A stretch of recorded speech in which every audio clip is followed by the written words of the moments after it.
Ini semua teman-teman hanya karena kasus kekufuran saja, malas beribadah, tidak mau jadi orang baik. Hanya itu sederhananya. Lalu kenapa teman-teman? Apapun was-was syaitan yang mengatakan orang beriman itu susah, itu bohong semuanya. Demi Allah orang beriman itu bahagia, tenang. Bisa mendapatkan semua dunia. Allah janjikan. Tidak mungkin salah. Kita melihat orang-orang yang tinggal di Timur Tengah, Allah berikan kekayaan. Banyak orang di Indonesia juga, orang di Asia Tenggara yang memang beriman sama Allah banyak. Saya berjalan dengan orang-orang yang pergi umroh, pergi haji, banyak orang mampu. Banyak orang mampu dan mereka hidup bahagia, bisa. Ya. Jadi bukan berarti kalau kita lagi sulit kemudian kita menganggap oh ini berarti saya disiksa sama Allah atau memang hukuman, tidak. Antum harus berubah, kata Allah SWT, innallaha la yughayyiru ma biqaumin hatta yughayyiru ma bi anfusihim. Allah tidak akan mengubah nasib satu kaum sampai mereka mengubah nasibnya. Maksud daripada ayat ini adalah, kata sebagian ulama, kalau seseorang muslim dia memohon, merengek, mengadu sama Tuhannya dan meminta apapun sampai dia minta menjadi seorang raja dunia, akan dikabulkan oleh Allah asal dia mau mengubah dirinya.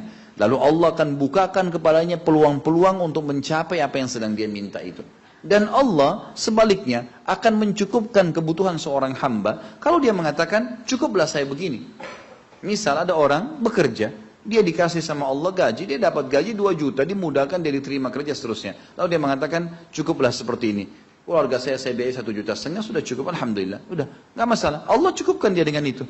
Tapi kalau ada orang tamak dengan rahmat Allah, enggak, saya mau begini, saya mau begitu, saya mau berusaha. Lalu merengek minta kepada Allah, Allah akan kasih. Tapi prosesnya ada. Karena kita di dunia ada proses. Makanya Umar bin Abdul Aziz rahimahullah mengatakan, sungguh saya ini memiliki pribadi yang tumuh. Tumuh itu orang yang selalu antusias mendapatkan yang terbaik. Beliau waktu jadi masyarakat biasa, beliau minta kepada Allah agar menjadi gubernur Madinah. Dan beliau mengatakan terus saya menggencot doa itu setiap malam sampai Allah kabulkan saya jadi gubernur Madinah. Gitu kan. Kemudian setelah itu saya memiliki antusias yang lebih besar untuk menjadi khalifah. Dan terus saya berdoa sampai Allah nobatkan jadi khalifah. Padahal Umar bin Abdul Aziz tidak bisa jadi khalifah pada saat itu kalau sesuai dengan jalur keturunan. Semestinya ada orang lain. Dia memang keturunan Bani Umayyah, tapi bukan dia semestinya pada saat itu menggantikan khalifah. Tapi subhanallah sebelum meninggal khalifah sebelumnya, menulis surat bahwasanya yang datang setelah saya adalah Umar bin Abdul Aziz. Padahal bukan dia. Makanya setelah Umar bin Abdul Aziz meninggal, kembali kepada keturunan raja yang pertama. Tapi Allah selipkan dia menjadi khalifah di situ. Dan dia mengatakan saya mendapatkan semua apa yang saya inginkan dengan tumuh saya. Dengan antusias saya yang besar dan saya mohon kepada Tuhan saya sampai Allah kasih. Jadi Allah kasih teman-teman sekalian.